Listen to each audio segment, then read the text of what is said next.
Эл аралык маанидеги Ош, Ноокат, Кызылкыя, Разаков, Баткен жолу. Бул трассанын эки жээгинде Жолон Мамытов атындагы аллея бар. Оң тараптагы аллея быйылкы жылы толук түрдө Ак Тилек айлампасына чейин бүткөрүлүп жасалды. Ал эми сол тараптагы аллея өзүңүздөр көрүп турган эс алуу багы эмнегедир бул жерге келип бак токтоп калган. Бул жердин токтоп калганын себеби менин артымда турган бир канча имараттар, мейманканалар, соода жайлары жеке тараптарга 2008 жылы жашыл аймак болгондугуна карабастан берилип кеткен. 5 жылдык мөөнөткө бул жердин ээлери ижарага алган, көрктөндүрүү жана жашылдандыруу багытында, ушул паркты улоо максатында. Бирок булар бири-бирине өткүзүп, туугандарына берип олтуруп, жерди кандайдыр бир деңгээлде жеке менчикке өткүзүп, курулуш куруп алган.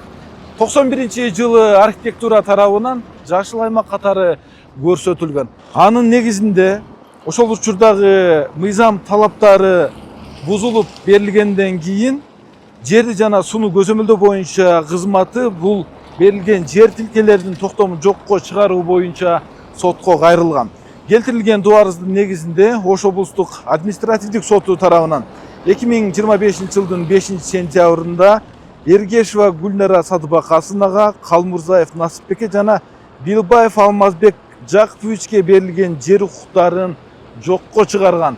Бул жер жашыл аймак катары толук түрдө элдин жалпы пайдалануусуна колдонулушу керек деп айтылган. Учурда бул жеке менчик ээлери жакында эле маалымат жыйынын өткөзүп, укуктары бузулуп жаткандыгын жүйө келтиришкен. Бирок биздеги документтерге жана соттун чечимине таянып айта турган болсок, бул курулуштар толук түрдө жашыл жана эс алуу аймагы түшчү корук аймакка курулуп калган. Анын негизинде келген эс алуу багы ушул жерден токтоп аягына чыкпай турат.